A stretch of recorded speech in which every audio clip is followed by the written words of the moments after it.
తమిళ్లో డ్రాగన్, తెలుగులో return of the dragon.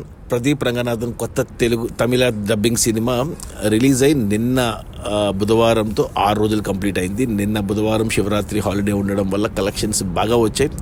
ఈ టోటల్గా 6 రోజుల గ్రాస్ కలెక్షన్స్ చూస్తే ముందుగా తమిళనాడులో ఈ సినిమా 37 కోట్లు గ్రాస్ కలెక్ట్ చేస్తే మన తెలుగు రాష్ట్రాల నుంచి 9 కోట్లు వచ్చాయి. ఇక కర్ణాటక నుంచి 5 కోట్లు, కేరళ నుంచి 1 కోటి, ఇక ఓవర్సీస్ తమిళ మార్కెట్ నుంచి 18 కోట్లు.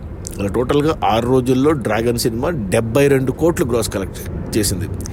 ఇవి ఎక్సలెంట్ అని చెప్పాలి. ఒక కొత్త హీరోకి రెండో సినిమాకి 72 కోట్లు, అది కూడా మొదటి 6 రోజుల్లోనే. అతను ఇంతకుముందు వచ్చిన అతని మొదటి సినిమా లవ్ టుడే టోటల్ రన్లో 85 కోట్లు గ్రాస్ కలెక్ట్ చేసింది. ఈ సినిమా 6 రోజుల్లోనే 72 కోట్లు. ఇక ఈరోజు గురువారం 7వ రోజు మొదటి వారంతో 75 కోట్లు టచ్ అవుతుంది. ఇక రేపు శుక్ర, శని, ఆది ఈ వీకెండ్లో ఖచ్చితంగా 100 కోట్ల గ్రాస్ మార్కు టచ్ అవుతుంది. మొట్టమొదటి 100 కోట్ల సినిమా కాబోతుంది ప్రదీప్ రంగనాథన్కి. ఒక కొత్త హీరోకి రెండో సినిమాకి 100 కోట్లు రావడం అనేది అద్భుతం అని చెప్పాలి. సినిమా నేను కూడా చూశాను, నాకు కూడా చాలా బాగా నచ్చింది. ఖచ్చితంగా చూడండి ఈ రిటర్న్ ఆఫ్ ద డ్రాగన్ తెలుగులో. ఇక ఈ 72 కోట్ల గ్రాస్లో థియేటర్ల రెంట్లు, గవర్నమెంట్ ట్యాక్సులు, ఖర్చులని పోను డిస్ట్రిబ్యూటర్ షేర్ వచ్చేసి 35 కోట్లు ఉంది. ఈ సినిమా బడ్జెట్ 55 కోట్లు అయితే డిస్ట్రిబ్యూటర్లకి 28 కోట్లకు అమ్మారు. అందులో 24 కోట్లు తమిళనాడుకి, 4 కోట్లు మన తెలుగు రాష్ట్రాలకి. తెలుగులో 4 కోట్లకు గాను డిస్ట్రిబ్యూటర్ షేరు 5 కోట్లు వచ్చింది. అంటే కోటి లాభాలతో సినిమా క్లీన్ హిట్ అయింది తెలుగు రాష్ట్రాల్లో.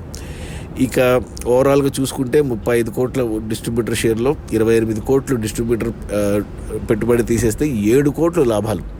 7 కోట్ల లాభాలతో సినిమా సూపర్ హిట్ అయింది. సో ఇక ఈ వీకెండ్లో రెండవ వారం వీకెండ్లో ఖచ్చితంగా సినిమా 100 కోట్ల మార్కు గ్రాసు, 50 కోట్ల షేర్ మార్క్ టచ్ అవుతుంది.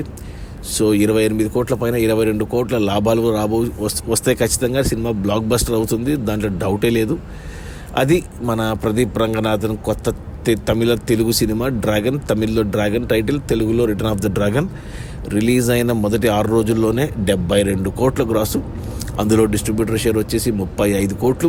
సినిమా బడ్జెట్ 55 కోట్లు అయితే డిస్ట్రిబ్యూటర్లకు 28 కోట్లకు అమ్మారు. 28 కోట్లు వెనక్కి వచ్చేసి మరో 7 కోట్ల లాభాలతో సినిమా సూపర్ హిట్ అయింది. Okay, bye.